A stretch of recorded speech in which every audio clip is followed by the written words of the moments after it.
হুজুর, বেয়াদবি মাফ করবেন, আমি একজন যুবক, আমি চোখের জেনা থেকে বাঁচতে চাই এবং চেষ্টা করি, কিন্তু গ্রামের কিছু কিছু মেয়েদের জন্য চোখের জেনা হয়ে যায়, না ইচ্ছা সত্ত্বেও এটা আমি করে ফেলি, এটা কি গুনাহ হবে এবং এদের থেকে বাঁচবো কিভাবে, দয়া করে বলবেন প্লিজ।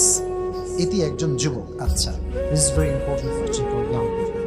এটা অনেক গুরুত্বপূর্ণ প্রশ্ন এবং আমি এটার মধ্যে নিজেও সামিল আছি, because I am also a young বয়। আমি কিন্তু বুড়া মানুষ না ভাই। আমি কি বুড়া নাকি ভাই? বলেন না কেন আপনারা? আমার দেখে কোনো অ্যাঙ্গেলে কি বুড়া লাগে? আমি কিন্তু যুবক মানুষ। So same problem I have that you have, যে তোমার আছে ওটা আমারও আছে, বাট হয়তো কাউকে আল্লাহ কম ইমান দিয়েছে, কাউকে আল্লাহ বেশি ইমান দিয়েছে। যার ইমান বেশি তার চোখের হেফাজত সে বেশি করতে পারে। ঠিক আছে যুবক ভাইরা?